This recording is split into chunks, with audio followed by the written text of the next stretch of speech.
នឬមួយត្រូវយំសូមញាតិជួយពិចារណាគួរស្អប់គួរខ្ពើមឬការប្រណីមេត្តាអស់អោសែនអនិច្ចាចៃដន្យកម្មពីអប្រិយចំរៀងខ្ញុំច្រៀងរឿងខ្ញុំពិតរឿងស្នេហ៍ស្រីប្រែព្រួលចិត្តហ៊ានលួចផាត់ពីកវី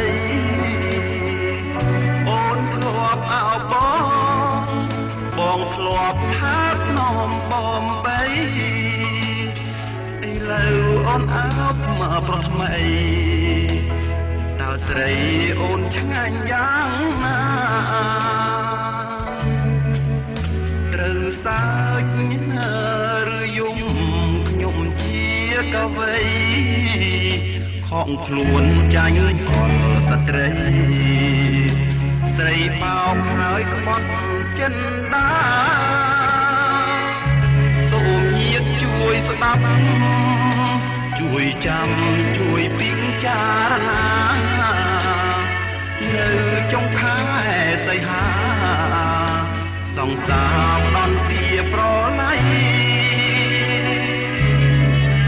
ត្រនំទួលគោកខ្ញុំចាញ់បោកគេចាញ់ចិត្តចាញ់រូបស្រីស្នេហ៍មាសមេធ្នមអោបប្រុសថ្មីបងឃើញនឹងភ្នែកមិនបាច់នឹងមកប្រកែកអីនេះឬមាយាស្ត្រីចិត្តស្រី1001ក្បត់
ត្រូវសើចឬយំខ្ញុំជាកវីខំខ្លួនចាញ់អល់ស្ត្រី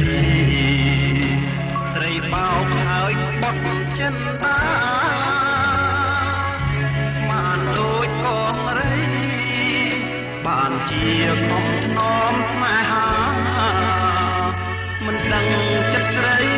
សាវាឈ្មោះថាជាស្រីកាកៃបើសិនខ្ញុំសាច់ជាងទឹកភ្នែកដើមទ្រូងស្ទើរតែធ្លាយបែកព្រោះខ្មាស់នឹងសំដីស្រីបើសិនខ្ញុំយំតើខ្ញុំយំប្រយោជន៍អី